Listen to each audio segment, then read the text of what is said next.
Hey internet people, I'm finally back to compare these two action cameras, the Yi Discovery, a $60 action camera, and the GoPro Hero 6, pretty standard option, top shelf option for action cameras and whatnot. So how did they work for my intended purpose of filming my podcast? I have a podcast that records for well over an hour. I haven't been able to film it the way I want to because mostly I use DSLRs and they tend to time out at half an hour. I would get up and have to restart them and be watching the clock and the whole thing. It was a pain in the butt. So anyways, I've been exploring these options to see if I can replace those and just have a camera that just sits there and runs for an hour or so. What a novel concept. So anyways, I'm going to say right off the bat that for podcast recording, the Yi failed. Big fail. There's a lot of issues here. When these cameras run for a long time, they split everything into chapters, so that's not a big deal. But there is frame loss and significant frame loss between chapters on the Yi. It made it really difficult to edit around. I wanted to be able to just drag and drop video on top of my podcast audio and have it just line up. Not possible with the Yi. There's a lot of manual syncing I had to do. Also, the first clip, the first chapter that I got off of the Yi, its own audio, the audio that it recorded into this camera, was not synced with its own video. That's a fair thing to say. They sent me a wiring harness for my SG Think about that for a second. The audio that it recorded on one chapter was not in sync with its own video. So I had to do some creative editing to figure out what was going on to solve that problem. I had no idea what was happening while I was editing for the first half an hour or so when I was working with this footage. It was very frustrating. So if you are looking for a camera to record your podcast or long event, not the Yi Discovery, skip it. Go spend more. I don't know if there's cameras that would be better, in a price range in between here and here, but don't trust this one. It's not going to do you any favors. The GoPro worked very well. I'm very happy with the image quality. I'm very happy with the performance. I was able to monitor the framing the entire episode on my iPhone while we were shooting, which felt great. It gave me a lot of confidence with the shots I was getting. I did have a small issue in that I left the voice commands on, where you can tell it to turn on and turn off, start recording, stop recording. And so in the first podcast of the evening, the first session, we accidentally turned it off by saying something in the first couple of minutes. And so all that footage just didn't get recorded, and that's a big pain in the butt. So if you're doing long stuff, turn off the voice control. It's not worth the risk.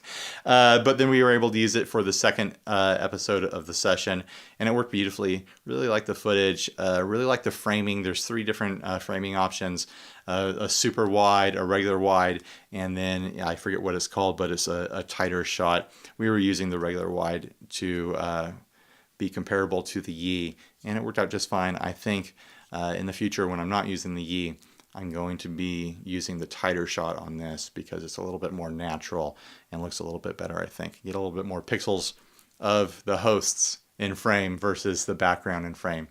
So anyways, picture quality differences. They both had noise. They had some grain in the shot. The garage that we were filming in is pretty challenging as far as light goes. There was just a couple fluorescents up above across the room from us, so not a lot of light. It was nighttime, no windows in there to put natural light around. So with the GoPro, I was getting quite a bit of grain in like some background elements that were in darker corners of the room. Really not a big surprise.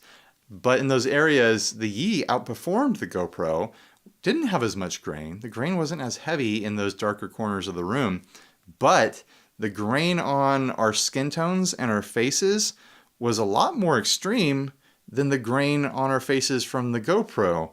So I have no idea what's going on there, why they would be different. I'm not a camera scientist, engineer person. I'm kind of more on the artist side than the technical side. But anyways, for my uses, that sort of thing doesn't bug me really, because this is for long format, lo-fi kind of podcast coverage. People don't even really watch the footage that much until we bring up pictures and are talking about things. They're mostly listening to us, and the video is more for frame of reference, and so they can get used to our faces and picture our faces when they hear us talk. But anyways, yeah, the quality was just fine with both of them. There's some trade-offs. You can figure out on your own which you'd prefer if you're doing, shorter sort of stuff. I haven't tested this for, surfing, snorkeling sort of stuff yet, but I have a feeling this is going to be just fine as an action camera when you don't need to sync audio, or audio is not as important, or long stretches of video aren't as important. This camera is probably just fine for $60. Where if you have more exacting needs like I do, I'll buy another one of these if I need 2 camera angles. I'm that happy with it. It performed beautifully over an hour or so long recording session and did the podcast thing great. Unless I can find something else cheaper that doesn't lose frames between chapters and doesn't have, other issues, I'm pretty dang happy with the GoPro. It really did it. And just the usability of the user interface and linking with my iPhone and other devices, uploading files is pretty easy now that I have the desktop app figured out.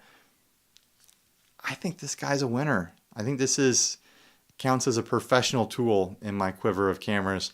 So anyways, thanks for watching. Please like, subscribe, dislike, ask me questions down below if you want. Correct me if you think I've said something in error. I'm not too big a man to be corrected. I like to learn new things, so lay into me. Thanks for watching, guys. Later.